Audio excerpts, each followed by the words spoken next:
I think that after thinking about this for months and seeing lots of pitches, I feel like the agency pitches get less attention in general. And ultimately, like you talked about with the relationship with April Beach, you're not looking for that one night stand. You're looking to build your network. So I think if it comes from you, it looks better.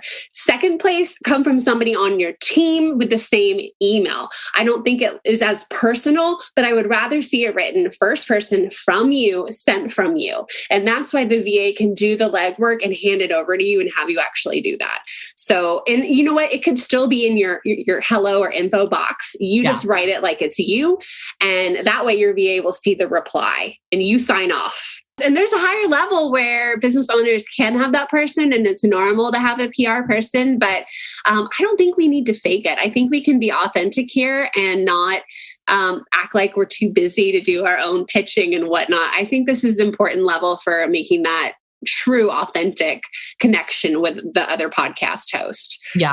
So definitely do that. I know that I see some of those pitches and I don't even read them. I don't even read them anymore because I know they're coming from an agency and I just have no interest.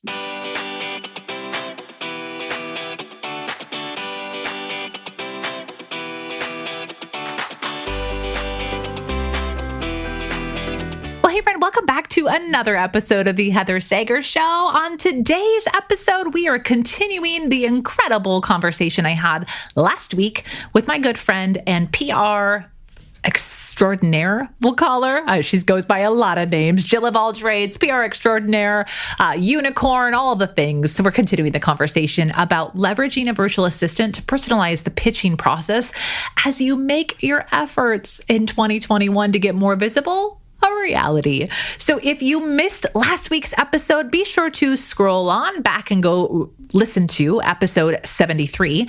In this episode, we pick up right where we left off in the conversation, where we jump into the fourth way to work with a VA in the pitching process. Now, if you're just joining in and you're like, Heather, I just want to jump into this one. Let me just do a quick recap on what we've talked about. Also, it's been a week since you listened to the last one. So we're talking about 7 ways to include your VA in the pitching process. So way number 1 was leverage a VA to find podcasts. She gave some specific strategies around how to respectfully stalk people online to find the right shows that work for you. Way number 2, have your VA listen to prior episodes so that way they could take some notes, some cliff notes, some timestamps around certain things they talked about, little elements that make the pitch more personalized and less generic. So it's kind of getting the homework done, which goes into way number 3 was the extra homework. This is the extra mile that people do not go. So really understanding the podcast host, understanding how and when they record. Do they do batching? Do they not? How do you apply? Understanding who the audience is. The example Emily gave was Amy Porterfield often talks about her ideal audience member for the podcast. Her name is Becca. And if you knew that, it would make your pitch even richer if you were sending a pitch to Online Marketing Made Easy. Okay, these were just 3 ways we covered in the last episode, plus a whole lot of other things. Let's jump immediately in to way number 4.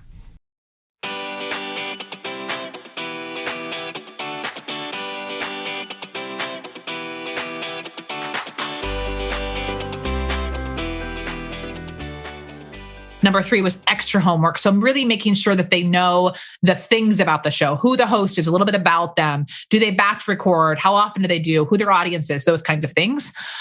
What is way number 4? Oh, now this is the point, where we can start involving the VA in the writing. If they have that kind of ability, then this would be great to have them do this. And if you have a template to work off, if you have a couple pitches you've done in the past, that could be a great way to get them started. And they can templatize that and put the homework notes that they've taken in there so they have a pitch for you. And the key here is I want you to go over it and be that second pair of eyes, add in your spin. If you have connections, if you can bring in any kind of like name dropping situation, if you have any kind of commonality that you can add to make it you, because we do want to stand out in that pitch. You do not want to be blah and boring. You want to bring you to it, and you can probably do that better than your VA. It's just how it is. So you I don't want to see you just completely handing over the keys to the castle and letting them do this. I think for this pitch to be successful, you want to be involved in it, but I just don't think you need to start from scratch. So give them the tools to get it going. And this could be a great learning lesson for them to get better, right? And this is prepping them to take over and really like own the process too. Now, not every VA is going to be a great writer. So having that template will help. And then you can come in there and spin it. But anything they can do to prep it and get you ready, I think would be just so wonderful. And then here's the thing. Sometimes it's hard to talk about ourselves, right? Some of us are quite humble and it feels awkward to put a pitch together. So having somebody else do it can sometimes help you pull out of that, see the label better, and then be that second pair of eyes. Because hands down, you do not want to misspell a podcast host name, right? You don't want to get their podcast wrong. You do want somebody to go over it. So having two people involved, I think, is just setting you up for success. I love that. I love that. And the thing that I've learned too is I think a lot of people, a mistake that we make when it comes to delegating is let's say we give the assignment to our assistant and then we take the last 10% and then we edit it and then take it from there.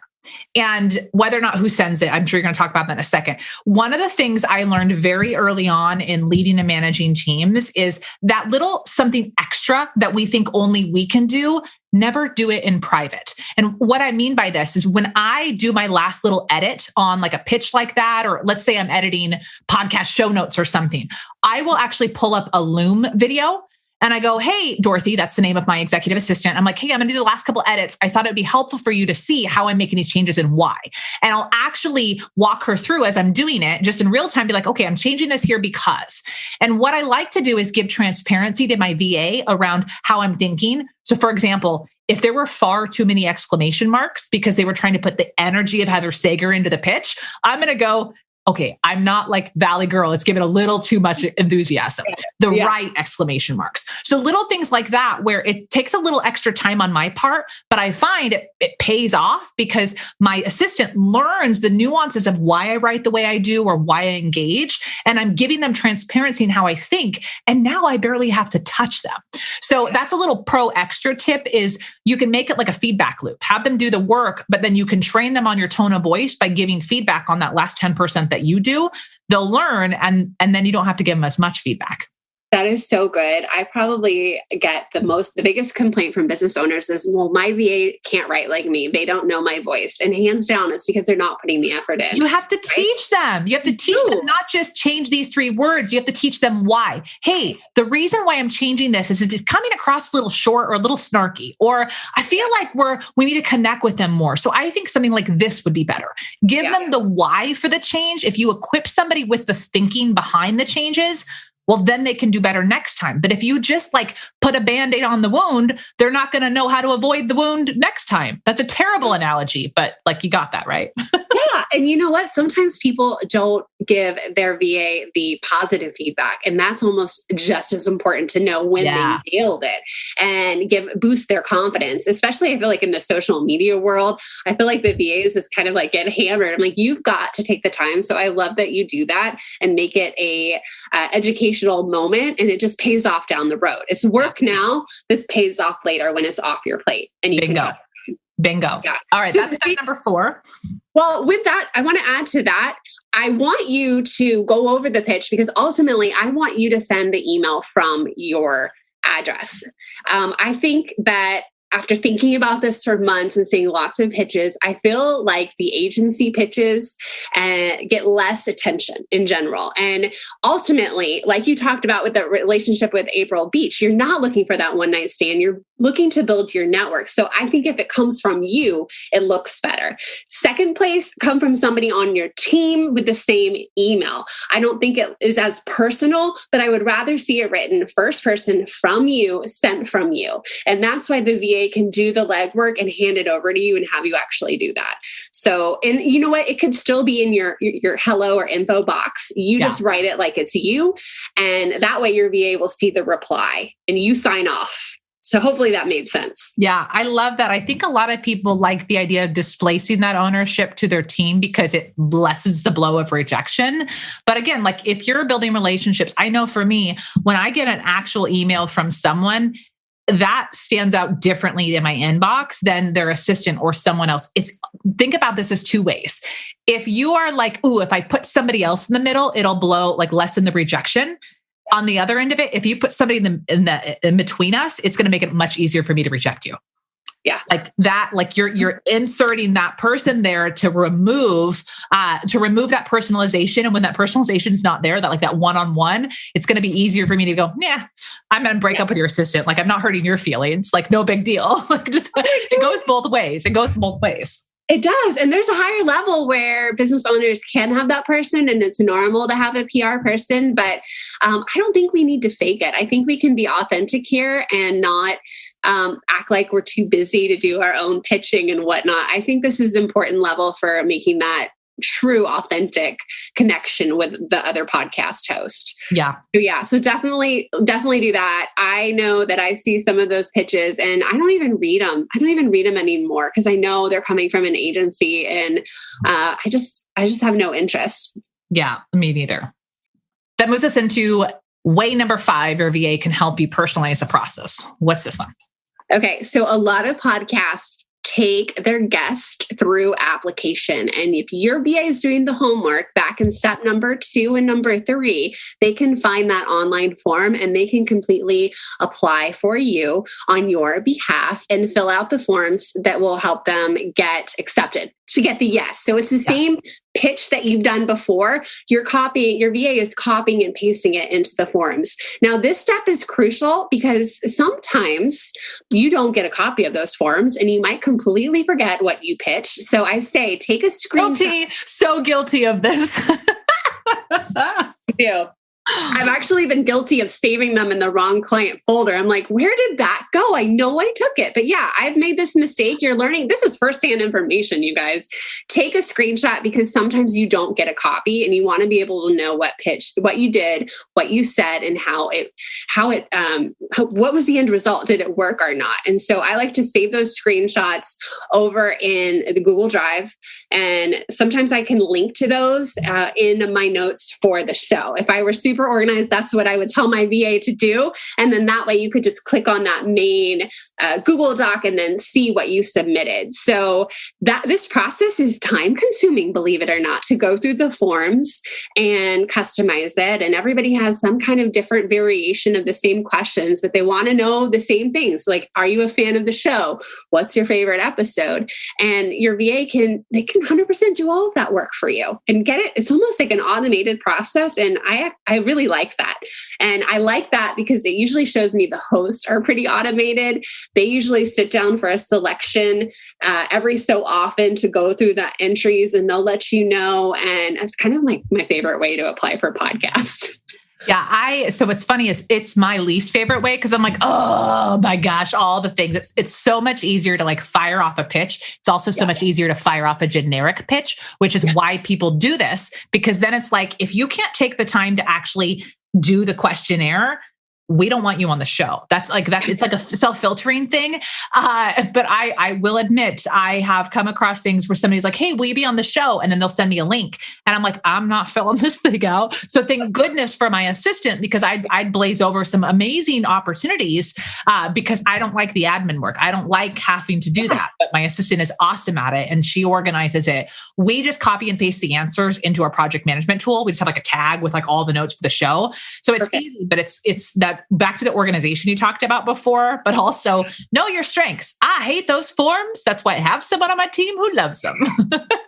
The worst is when they're like bio, only 75 words. And then the next one you apply for is bio, 125 words. And you're like, And so I end up having like a zillion different copies of bios that fit. And it does take being organized on the back end. And it's not rocket science here. Like I don't like that either. It's my favorite way to get clients on, but it's like kind of mind-numbingly boring to have to do that. But you still need someone with a brain who's going to follow directions and put your best foot forward. Yeah.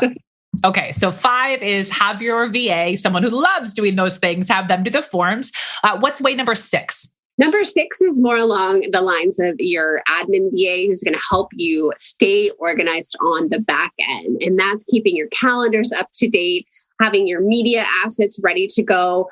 You could have those in a Google folder. The PR person in me loves having a dedicated website where editors and reporters can go download the pictures, download the speaker sheet and whatnot. I like to have that too. But your VA can be in charge of all of that admin stuff that you and I don't like to do. And, following up in the inbox, scheduling the interviews, all those little things that need to happen for the actual podcast to take place. Like, we all like to talk about the pitching, but what about all that work on the backside? And VAs are good at that. They're very task oriented. They can follow through and they can make sure that you actually get booked. Because I can tell you, I think I have a couple in my inbox that got shuffled down where I'm supposed to reply and all to get on their show. And I haven't done it, Heather, because I'm not, It goes back to the priority, right? It's important, but it's not on fire. It's not a priority. So we just don't do it. So having these systems, I think having somebody else knowing that that's like their unique skill, that's their role. Assistants can own these things, right? They know your calendar, hopefully. They know your filings. Like you guys have this all pre-worked out. So honestly, this part is just plug and play. You just have to make some decisions on the front end of where do we store this stuff? What are the rules around the calendar? You have to make some decisions up front, or you make them as you go. But then once you do, it's just rinse and repeat every single time. Yeah. And in this realm, your VA can be using your project management tools to track your progress and track your status. So you remember who you've pitched, when, what, where, when are you recording? Is it released yet? And that's why I have a podcast tracker to share with everyone here on the show, where you can get what I've created a Google sheet and you can see what I used in my business and for my clients, where you can keep track of all of these things. And you don't need to be doing this as the business owner. You just need to be able to log in, look at the column that says status. Where are we? Look and see when podcasts are released. Sometimes you want to have the episode URL once it's been released, so you can share it on social. Maybe the rest of your team, maybe you have somebody who does your Instagram who needs that link. And it can be a great communication tool and a way to stay organized with all of your pitching efforts. Otherwise, if you're just firing out emails, somebody might reply to you 4 weeks from now and you don't remember anything, not a thing. It's a recipe for dropping balls. It's a recipe for eroding the value of your brand. Remember, all those are touch points. So if you drop the ball somewhere, or if you don't know where you save the bios and photos, you're going to be recreating every single time. It's just inefficient. So I think having that tracker, that's been a game changer for us. We use our project management tool, but what I love is you helped us make sure that we have the right things to track in our project management tool. So we're keeping track of those things. And one of the big things that you brought up was the sharing piece, making sure this is something that we need to get better at. I've done a lot of PR, but I haven't shared a lot of the PR I've done outside of my stories. So intentionally posting it, sharing it on my feeds, including them in my emails, like that is good social proof. If other people are having you on your shows, you want to show that off.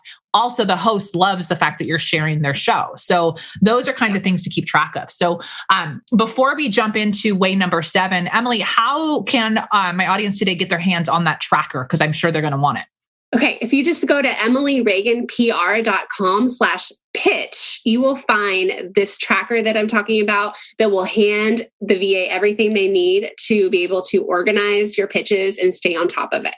Perfect. Okay. Love that. And it's going to be linked in the show notes. So you can grab that tracker there. That is the exact tracker that we have replicated. We've added a couple Sager specific things into our project management system, but those are the kinds of things that I recommend that all of my clients are tracking when it comes to podcast pitching. Okay, let's round it out to way number 7. Our assistants can help us personalize the pitching process. Okay, way number 7 is a little bit more mindset oriented. Oh, here we go. Not always my forte, but sometimes when you have somebody on your team who's taking care of an aspect and you need to do the work, it keeps you motivated to stay ahead of them. So if you can pass on ownership of any part of a process in your business, your VA can be the one to reel you in and keep you on task for your goal, kind of in a project management type of way. And, as we know, VAs can be so much more than just an admin worker, but in this way, they can follow up with you and help remind you that this is your goal. They can help stay on you when it comes to following through with your pitches and making connections on social, like we talked about, and just keeping you responsible. What's the word? I'm looking for a smarter word for Accountable. Accountable. Thank you. You always have the good words for me, Heather. Yeah, we need that. We need that nudge, and we need sometimes that burning fire. So when you start involving other people in the process and don't just try to take it all on yourself, you'll actually find you're moving forward with it because you don't want to let people down, right? You want to make sure you're getting your money out of your VA's time. And so you're going to stay on top of what you need to do. So this is really a reason to not take it all on and do it all yourself. Involve somebody else from your team. Yes. I think a big thing when it comes to visibility, momentum is that key word, as you mentioned, like momentum. It's going to be a slow start, and you're going to get some quick wins. That's why you want to do those lower, like, hey, can I quickly get on some things? But it's going to feel hard, and it's going to feel like you're not getting traction until you do. And like for me, for example, it's taken me 18 months to get to my business where now like momentum is moving and we are like snowballing down the mountain in a beautiful way. But you have to figure out the pace that's going to serve your momentum. So in like things that come to mind as we think about this, don't try to take on everything under the sun and be like, we're going to pitch 50 podcasts every month. And no, just like what are the few things that you can take from this to start building that slow momentum that's sustainable? Because if you do, like in my opinion, you tell me your thoughts on this, Emily. I feel like when it comes to visibility, if you like hit the gas pedal hard and then like take it off and be like, we're going to focus on visibility twice a year. In my opinion, that doesn't work. It has to be like a constant. Would you agree with that? Or is there a variation in visibility where you should have seasons where you're hitting it hard?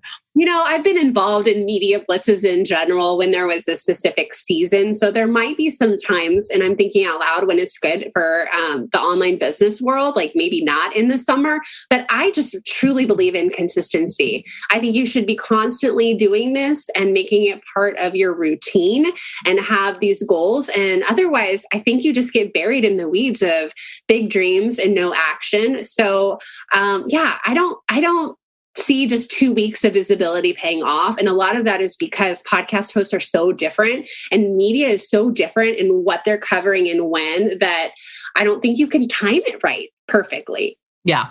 Yeah. It's kind of like, ooh, I'm going to eat healthy this week and do push-ups every single day. And then I'm going to expect that my ass is somehow going to be lifted. Like not a thing. Like it's not it has to be like constant over time. Like it's this idea, everybody's reading right now, Atomic Habits for like the second or third time.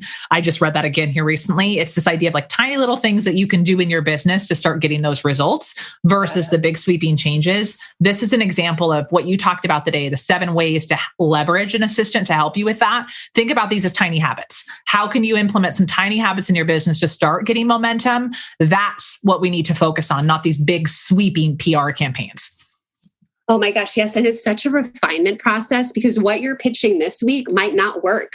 I mean, look at how COVID changed things and speaking topics for people. So I think you want to stay flexible and always on it, but you want to be paying attention to what's working and what's not working. Yes. Okay. So knowing this, people are going to get all excited. They're going to start going, and there's going to come a point where they're like hit their hand, slap in the face and going like, this is hard. This is terrible. Like what's the expected thing that's going to throw them for a curveball that they should have their eye on right now? Like what's something that they need to be keeping an eye out for, or something that they need to consider as they venture into this process with their VA?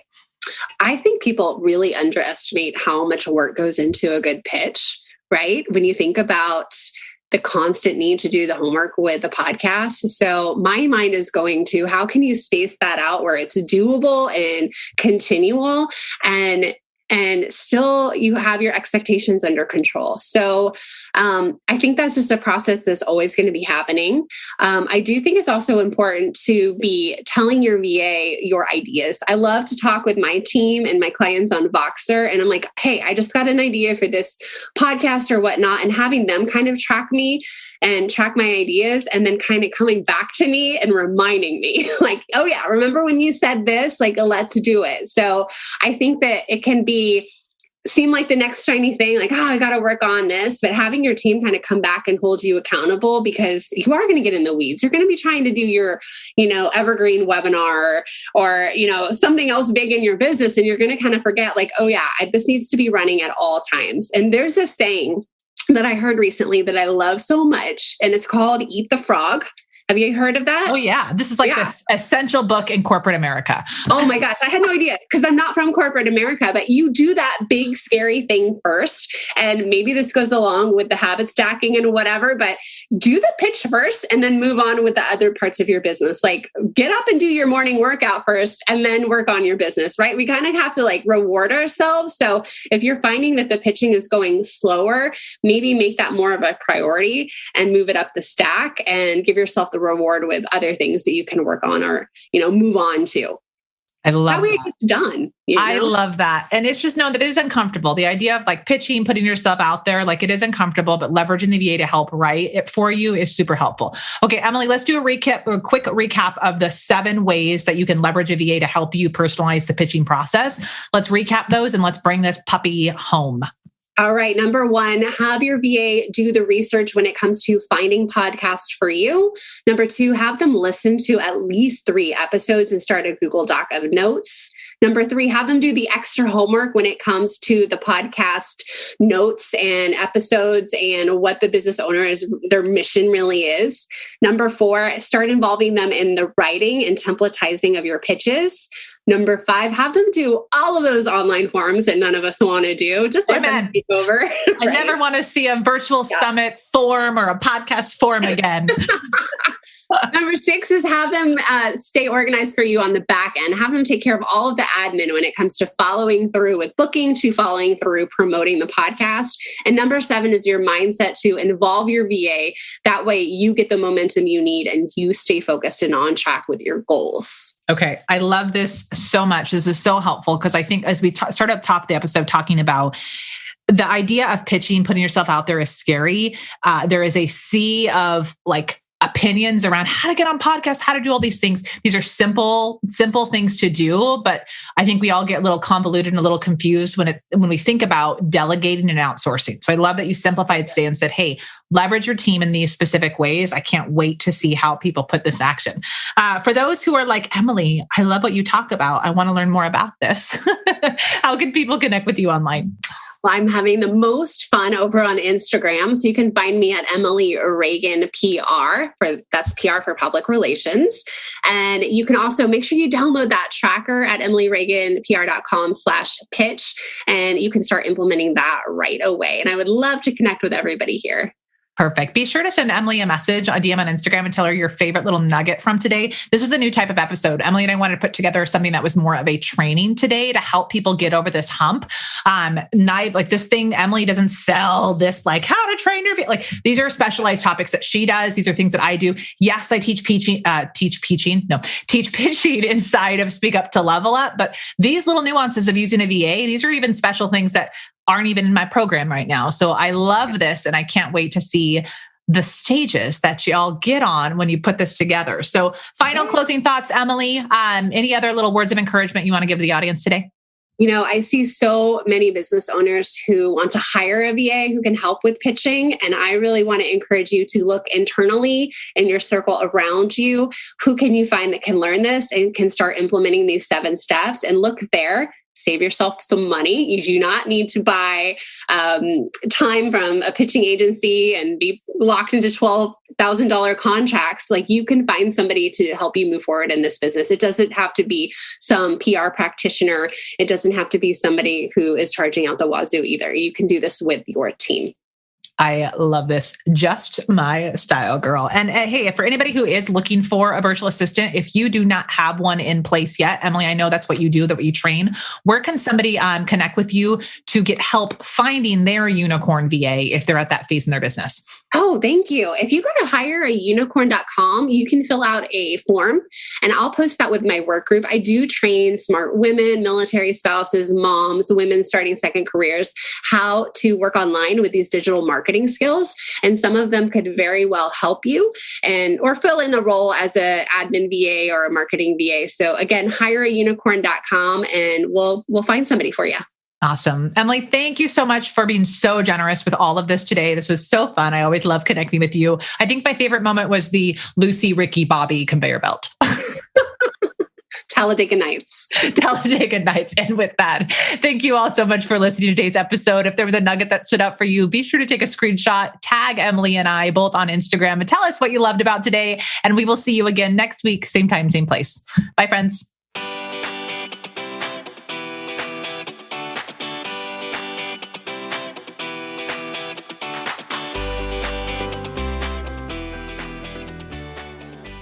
Hey, friend, I hope you enjoyed this two-part episode that we did all around pitching for your business. I can't wait to hear how you put these strategies into practice, whether you use these on your own to strengthen your pitching process, or you leverage a team member or a virtual assistant to make these realities come true.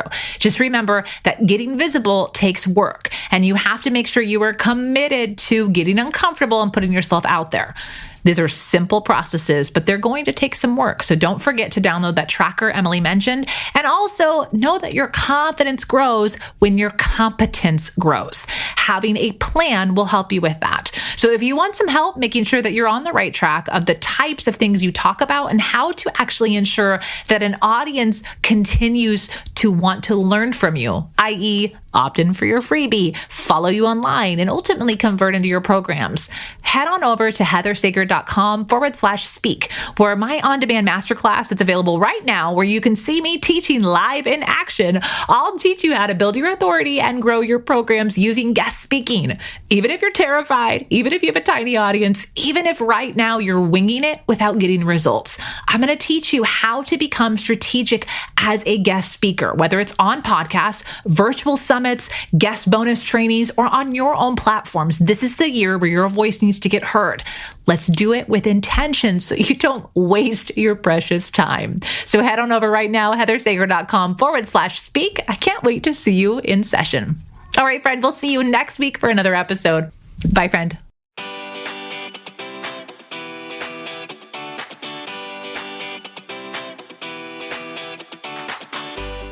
Hey friend, thanks so much for listening to today's episode. If you liked what you had to hear and you're looking to make a bigger splash with your brand online, then you've got to check out my brand new free video training. You can get it over at heathersager.com/mini training, where I'm going to teach you the 3 speaking strategies that every online business owner needs for this virtual world here in 2020. Hint, you don't have to be some big pro speaker to make speaking work for your business. Go grab it now, heathersager.com/mini training, and I'll see you on the next episode.